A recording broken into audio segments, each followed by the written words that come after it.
نحمده ونصلي على رسوله الكريم اما بعد۔ محترم بزرگوں، جیسے آپ کو گزشتہ جمعہ ایک بات کہی گئی تھی کہ اگلے مضمون کے اندر اللہ تبارک و تعالیٰ کی جنت کے اندر بنائی ہوئی حور کے بارے میں تذکرہ کیا جائے گا۔ یوں تو قرآن میں اللہ تعالیٰ نے یعنی بنانے والے نے، جس نے بنایا ہے اس کو خوب معلوم ہے، بنانے والا خالق ہے، بنانے والا پالنہار ہے اور بنانے والا مصور ہے۔ سب سے بہترین تصویر بنانے والی ذات اللہ کی ہے۔ سب سے پہلا انسان، اس کی تصویر کیسی ہو اللہ نے تیار کی۔ گھوڑا کیسا ہو، سب سے پہلا گھوڑا، سب سے پہلی بھینس، سب سے پہلا بیل، سب سے پہلی گائے۔ دنیا کے اندر جتنے بھی جیوات ہیں، ہر جیو کی ڈیزائن کرنے والی ذات ایک اللہ کی ہے۔ اس سے بڑا کوئی مصور نہیں، اس سے بڑا کوئی خالق نہیں ہے۔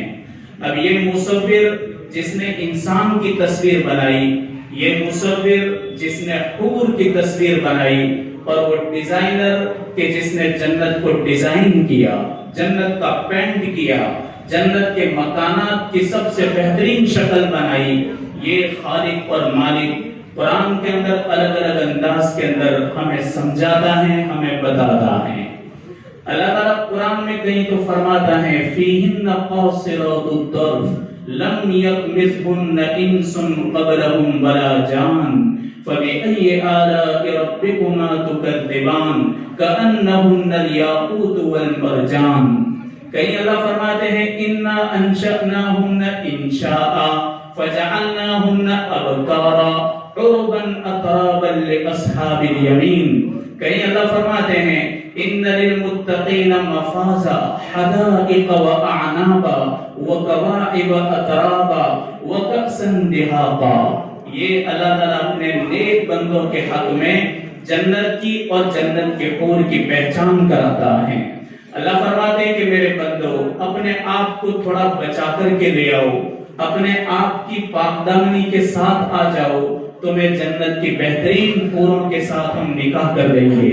اللہ فرماتے ہیں ان للمتقین، متقیوں کے لیے، پرہیزگاروں کے لیے اللہ نے جن چیزوں کو حرام کیا ان کو حرام سمجھے، جن چیزوں کو حلال کیا اس کو حلال سمجھے۔ اس سے بڑا متقی اور پرہیزگار کوئی نہیں ہے۔ ویسے ہم تقوی سمجھتے ہیں کہ آدمی 5 وقت کی نماز پڑھ لے، آدمی کچھ تسبیحات پڑھ لے، آدمی کچھ قرآن کی تلاوت کر لے۔ تقوی ہر شعبے کے اندر ہوتا ہے، ہر شعبے میں تقوی ہوتا ہے۔ خالی مسجد کے اندر تقوی نہیں ہوتا، گلی کوچوں کے اندر، مکان کے اندر، کاروبار کے اندر، بازار کے اندر، پھر محلے کے اندر، پڑوسیوں کے اندر، یہاں سب راستوں سے گزر کر کے آدمی متقی بنتا ہے۔ وہ تو بنی اسرائیل کے راہب تھے جو اپنے آپ کو جنگلوں کے تابع کر دیتے تھے، پہاڑوں میں چلے جاتے، بیابانوں میں چلے جاتے، وہاں جا کر کے صرف عبادت کرتے، نہ بیوی نہ بچے نہ شادی، کچھ بھی نہیں۔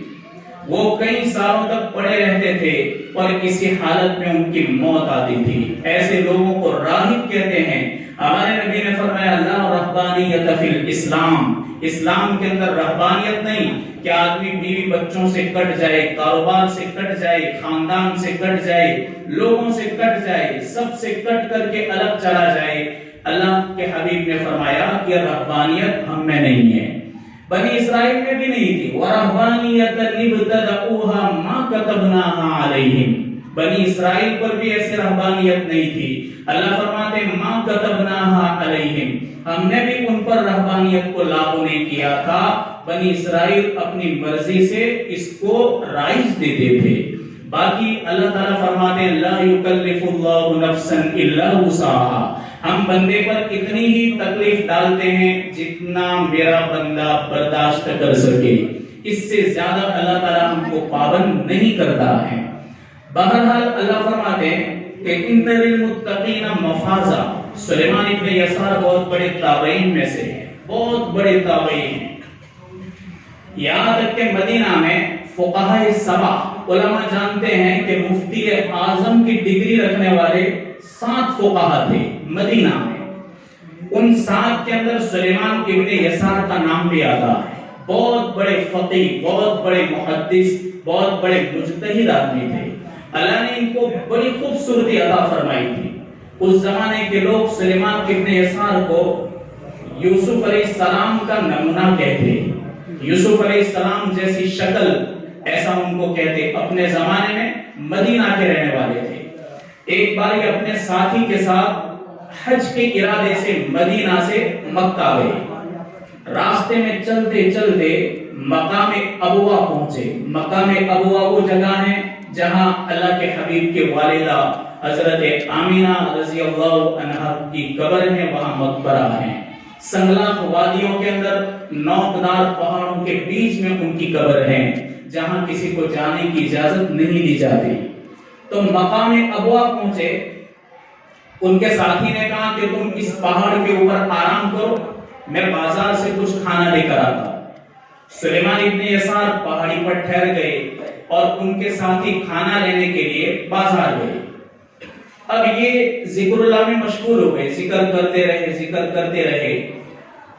سامنے والی پہاڑی کے اوپر ایک دیہاتی رہتا تھا، بدو جس کو کہتے ہیں. آج بھی عرب کے پہاڑوں کے اندر کچھ اوریجنل عرب رہتے ہیں، عربی بدو جن کو کہا جاتا ہے، اور وہی وہ بکریاں اور دمبے وغیرہ چراتے رہتے ہیں. سامنے والی پہاڑی پر جو بدو تھا اس کی ایک عورت تھی. وہ اتر کر کے نیچے آئی اور سلیمان بن یسار جس پہاڑی پر تھے وہاں پر چڑھ گئی. سلیمان بن یسار سمجھے کہ بیچاری دیہاتی عورت ہے، کھانے کی ضرورت ہوگی تو شاید یہ کچھ مانگنے کے لیے آئی ہوگی. آپ نے اپنے توشے سے کھانا نکالا، روٹی پانی. وہ عورت آئی تو آپ نے مانگنے سے پہلے اس کو دیا کہ لو لے جاؤ. ویسے ہمارا ساتھی لینے گیا ہے، ہمارے پاس کچھ ہے تو تم یہ لے جاؤ. تو عورت کہنے لگی کہ ہم کھانا نہیں مانگ رہے، ہم کھانا نہیں مانگ رہے، ہم تو آپ پر فریفتہ ہیں. سلیمان بن یسار جیسا تابعی اور اتنا بڑا خوبصورت جلیل القدر تابعی. تو سلیمان بن یسار زارو قطار رونے لگے کہ یا اللہ، ایسی وادی کے اندر تو میرا امتحان لے رہا ہے، اور وہ بھی جب میرا ساتھی چلا گیا، میں تنہا ہوں، اکیلا ہوں، تیرے سوا کوئی نہیں ہے. یا اللہ، یہ عورت بھی اکیلی ہے، میں اکیلا ہوں، اور میں ایسی وادی کے اندر ہوں کہ تیرے سوا کوئی مجھے نہیں دیکھ رہا. اگر میں گناہ کرنا چاہوں تو کوئی مجھے روک نہیں سکتا، کوئی ٹوک نہیں سکتا، کوئی دیکھ نہیں سکتا. یا اللہ، تو شیطان کے مکر و فریب سے میری حفاظت فرما. تو رو رہے ہیں. وہ عورت ڈر گئی کہ یہ زیادہ چلا کر روئیں گے تو کوئی دیکھ جائے گا تو میری عزت جائے گی. تو بھاگ گئی اور اپنے خیمے کے اندر چلی گئی. اور روتے رہے. ان کا ساتھی بازار سے آیا. جب دیکھا تو ان کا چہرہ کھلا ہوا، آنکھیں کھلی ہوئی تھی اور ان کی آنکھیں موٹی ہو گئی تھی. پوچھنے لگے کہ بھائی تم کیوں رو رہے ہو؟ انہوں نے پورا واقعہ بیان کیا. تو وہ بھی رونے لگے. جو ان کے ساتھی کھانا لینے گئے تھے وہ بھی رونے لگے. تو انہوں نے کہا بھائی میں تو رو رہا ہوں، میرا تو واقعہ ہے، لیکن تو کیوں رو رہا ہے؟ کہا میں اس لیے رو رہا ہوں کہ اچھا ہوا کہ اللہ نے اس کو کھانا لینے کے لیے بھیج دیا اور آپ جیسے تابعی کو یہاں رکھا. اگر آپ کھانا لینے جاتے، میں یہاں رہتا تو شاید میں گناہ کے اندر گرفتار ہو جاتا. یہ گارنٹیڈ بات تھی. اللہ کا شکر ہے کہ اللہ نے مجھے بچا لیا، اس لیے میں رو رہا ہوں. بہرحال یہ دونوں گئے خانہ کعبہ کے پاس. اس زمانے کے اندر خاص کوئی بھیڑ بھاڑ نہیں ہوتی تھی جیسے آج مطاف کے اندر 24 گھنٹے طواف جاری رہتا ہے. قدیم زمانے میں ہمارے بزرگوں سے سنا اور ہم نے کتابوں کے اندر پڑھا کہ رات کے بعد، عشاء کے بعد کوئی 2-3 لوگ طواف کرنے والے ہوتے تھے. کبھی ایسا بھی ہوتا کہ کوئی بھی نہیں ہوتا تھا، کوئی بھی نہیں ہوتا، ایسا بھی ہوتا تھا. اب یہ گئے طواف کے چکر کیے. اس کے بعد حجر اسود اور مقام ابراہیم، ان دونوں کے بیچ میں وہ بستر لگا کر سو گئے. سلیمان ابن یسار گہری نیند آ گئی. تہجد کا وقت ہوا. ان کو ایک خواب آیا، خواب کے اندر زیارت ہوئی سیدنا یوسف علیہ السلام کی، بڑے حسین، اللہ تعالیٰ نے روپ رنگ کے دو حصے کیے، آدھا حصہ ٹوٹل سیدنا یوسف کو دیا گیا اور آدھا حصہ عام مخلوق کے اندر بانٹا گیا۔ اللہ نے کیسا حلیہ آپ کو دیا ہوگا۔ سلیمان بن یسار نے ان کو خواب میں دیکھا تو پوچھا آپ کون ہیں؟ کہا میں یوسف۔ تو کہا یوسف صدیق، یوسف ایھا الصدیق ہو آپ؟ کہا ہاں۔ قرآن کے اندر اللہ نے ان کو یوسف ایھا الصدیق کہا میں وہی ہوں، یوسف ایھا الصدیق یعنی سچا۔ وہ کیا کہنے لگے؟ سلیمان کیا آپ کا تو عجیب واقعہ ہے، جیسے زلیخا آپ کے پیچھے فریفتہ ہو گئی تھی، لیکن اللہ نے آپ کو مقام عطا فرمایا کہ آپ کے نام کی پوری سورہ یوسف اللہ نے 12ویں پارے اور 13ویں پارے کے اندر بیان فرمائی۔ تو کیا کہنے لگے کہ میرے بھائی سلیمان تیرا بھی تو واقعہ عجیب ہے کہ تو ابھی تو مدینہ سے جب آ رہا تھا مکہ کی طرف اور پہاڑی کے اوپر جب تو قیام پذیر تھا، اس موقع کے اوپر تیرے ساتھ جو واقعہ پیش آیا وہ بھی تو عجیب ہے۔ خواب کے اندر یوسف علیہ السلام انہیں فرما رہے ہیں، اس کے بعد پھر فرمایا کہ اس کا بدلہ اللہ تعالیٰ تجھ کو جنت النعیم کے اندر عطا فرمائے گا۔ اللہ نے ایسے متقیوں کے لیے حوریں بنائی۔ حور عربی لفظ ہے، ایک وچن تو سمجھتے ہیں، ایک، اس کو حور کہتے ہیں، اور حورا بہوچن ہے۔ عین ایک وچن، عینا بہوچن۔ ہم لوگ کبھی کیا بولتے ہیں؟ حور عین، یہ غلط ہے، اس طرح نہیں بول سکتے۔ حور الگ، عین الگ۔ حور اس کا بہوچن حورا اور عین اس کا بہوچن عینا آتا ہے۔ عینا الگ ہے اور حور الگ ہے، دونوں الگ ہیں، لیکن بولنے میں لوگ غلطی کرتے ہیں، حور عین بول دیتے ہیں۔ اللہ تبارک و تعالیٰ نے حور کو کس سے بنایا؟ حدیث کے اندر آتا ہے اللہ نے اس کو بنایا مشک، کستوری، عنبر اور کافور سے۔ ہم بنے آدم ہوا سے، ہماری عورتیں بنی آدم ہوا سے، ہمارے باپ، ہمارے دادا اور ہماری دادی۔ اللہ نے حور کو آدم ہوا سے نہیں بنایا۔ جنت کے حوریں حوا کی بیٹیاں نہیں، ہماری مائیں، بہنیں، بیٹیاں، یہ سب حوا کی بیٹیاں، لیکن اللہ تعالیٰ نے حور کو ان چیزوں سے بنایا۔ ایک حدیث میں آتا ہے کہ گھٹنا ہے، گھٹنے سے لے کر کے انگلی تک اللہ تعالیٰ نے جنت کو بنایا زعفران سے، گھٹنے سے لے کر کے انگلی تک، پھر گھٹنے سے لے کر کے سینے تک اللہ نے خوشبودار کستوری سے بنایا، پھر سینے سے لے کر کے گلے تک اللہ نے حور کو عنبر سے بنایا، چمکدار عنبر سے بنایا، اور گلے سے لے کر کے اس کے سر کے اوپر کے حصے تک اللہ نے اس کو خوشبودار کافور سے بنایا۔ ان چیزوں کو اللہ نے استعمال فرمایا، اس کو کہتے ہیں حور۔ جنت کے اندر ایک جگہ ہے جنت النعیم، جنت الفردوس اور جنت عدن، یہ جنتوں کے نام ہیں اور یہ سب جنتیں الگ ہیں۔ ایک جنت ہے جنت النعیم، وہ کہاں پر ہے؟ جنت الفردوس اور جنات عدن، ان دونوں کے بیچ میں ایک جنت ہے، اس کا نام ہے جنت النعیم۔ وہاں گلاب ہی گلاب ہے، بڑے بڑے گلاب کے پھول ہیں اور اتنے خوشبودار ہیں کہ اس کی خوشبو 500 سال کی مسافت سے آتی ہے، اتنے بڑے خوشبودار گلاب کے پھول۔ اللہ نے اس جنت کے حوروں کو کس سے بنایا؟ گلاب سے بنایا، گلاب کے پانی سے اور گلاب کی پنکھڑیوں سے اور گلاب کی پتیوں سے بنایا۔ اللہ تعالیٰ نے ان کے اندر ایسی سفیدی رکھی کہ جو گلاب پلائی ہوئی ہیں، اللہ نے ان کے خون کے اندر گلاب پلا دیا، تو ان کا کلر بھی اللہ نے سرخ اور سفید ان دونوں کو مکس کر کے بنایا۔ یہ ایک جنت ہے جنت النعیم۔ اللہ کے حبیب سے پوچھا کہ یا رسول اللہ صلی اللہ علیہ وسلم اس کے اندر کون جائے گا؟ آپ نے فرمایا اس میں وہ جائے گا کہ جو گناہ سے بچے اور بچائے، خود بھی بچے اوروں کو بھی بچائے۔ اللہ سب سے پہلے اس جنت کے اندر جو شادی کرے گا گلاب سے بنی ہوئے حور سے، ایسے آدمی کی شادی کرے گا جو گناہ سے بچا اور اوروں کو بچایا۔ ابو الحسن نوری رحمۃ اللہ علیہ وقت کے بہت بڑے ولی ہیں، بہت بڑے ولی ہیں۔ ان کے زمانے میں بادشاہ کون تھا؟ معتضد باللہ۔ یہ بڑے ظالم لوگ تھے، معتضد باللہ بھی بڑا ظالم تھا، اتنا شراب کا عادی تھا، اتنا شراب کا عادی، خود بھی پیتا اوروں کو بھی بہت پلاتا تھا۔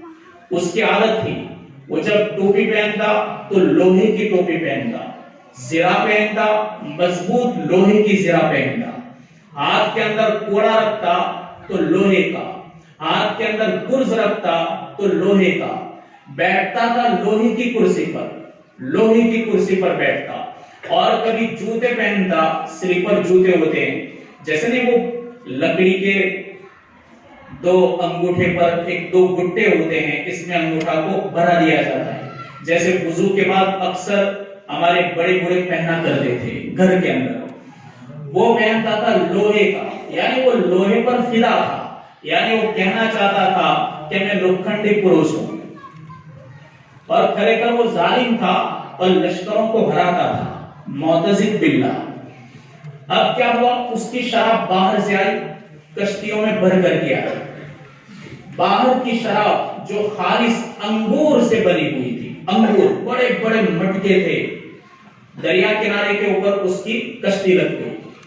اب یہ لے جانے والے تھے معتضد باللہ کے دربار میں، اتنے میں ابو الحسن نوری رحمۃ اللہ علیہ اس زمانے کے ولی کامل آدمی، وہ تفریح کے لیے نکلے تھے شام کے وقت، چلتے چلتے چلتے وہاں پہنچ گئے، دیکھا کہ اعلیٰ قسم کی شراب کے مٹکے اتر رہے۔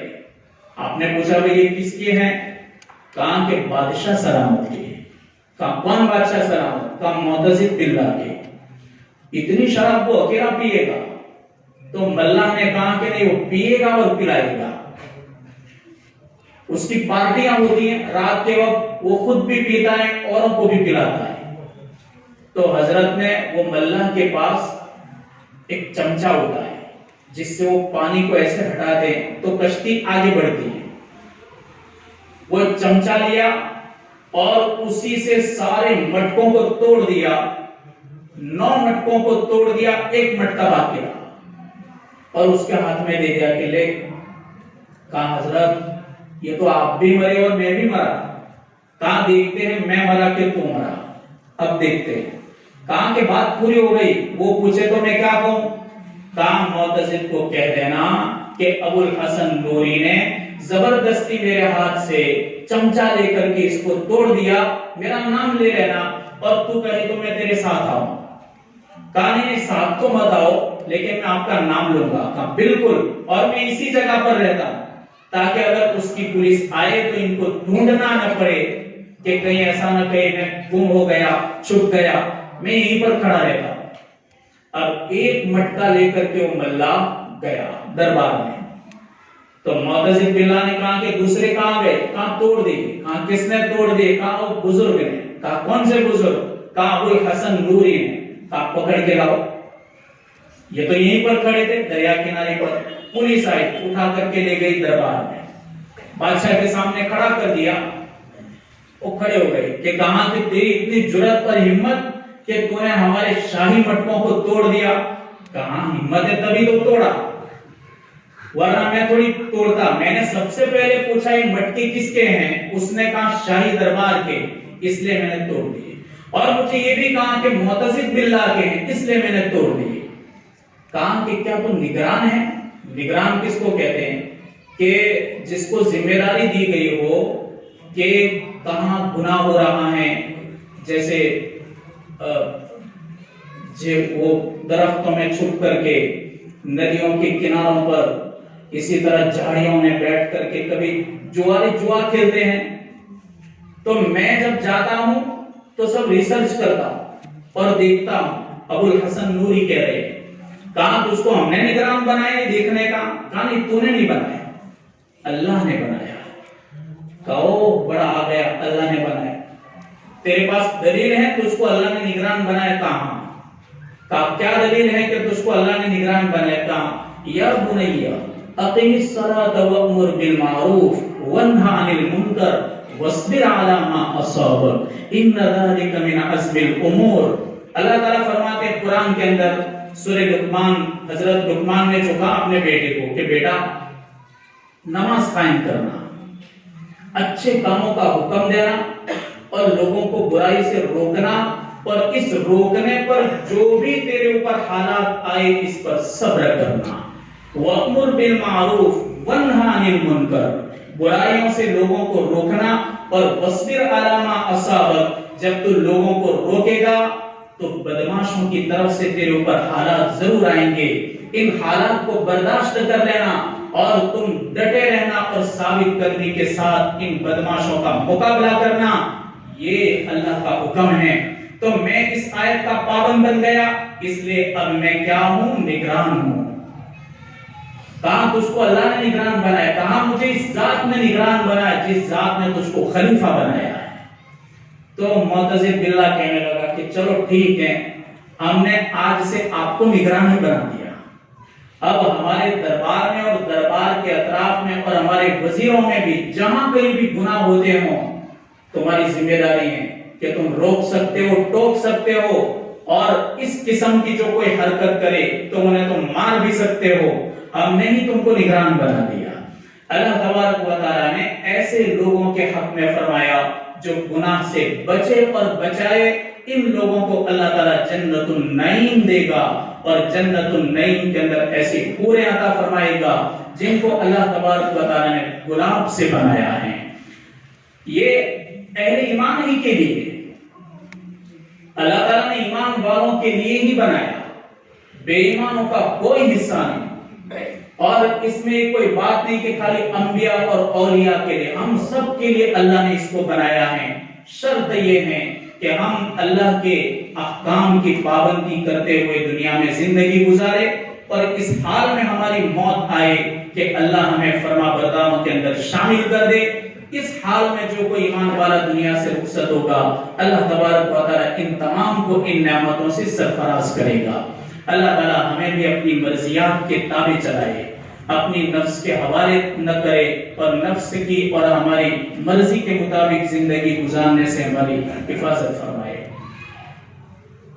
مدرسہ گنج شہیدہ سے چندے کے لیے پہنچے ہیں۔ آپ کو معلوم ہے کہ وہاں اسٹاف بھی بڑا ہے، بچے بھی زیادہ ہیں، ان لوگوں کا خرچہ بھی زیادہ ہے، لگ بھگ 20 لاکھ کا خرچہ ہے ان کا سالانہ، اور 12 سے زیادہ مدرس ہیں، اور بچے بھی بہت زیادہ ہیں۔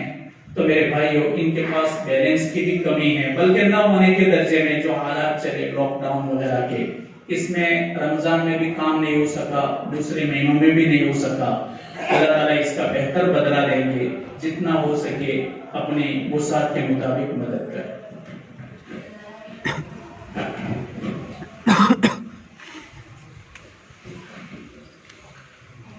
یا احد الصمد الذی لم یلد ولم یولد ولم یکن له کفوا احد، یا رحیم المساکین ویا اکرم الاکرمین ویا اجود الاجودین، اللهم ارنا الحق حقا وارزقنا اتباعه وارنا الباطل باطلا وارزقنا اجتنابه، اللهم انا نعوذ بك من جهل البلاء ودرك الشقاء وسوء القضاء وشماتة الاعداء، اللهم انا نسألك ايمانا كاملا ويقينا صادقا وعلما نافعا وعملا متقبلا ورزقا حلالا طيبا واسعا وشفاء من كل، اللهم انا نسألك من خير ما سألك منه نبيك وحبيبك محمد صلى الله عليه وسلم، ونعوذ بك من شر ما استعاذك منه نبيك وحبيبك محمد صلى الله عليه وسلم، وانت المستعان وعليك البلاغ ولا حول ولا قوة إلا بك، وصلى الله تعالى على خير خلقه ونور عرشه سيدنا محمد وعلى آله وصحبه أجمعين برحمته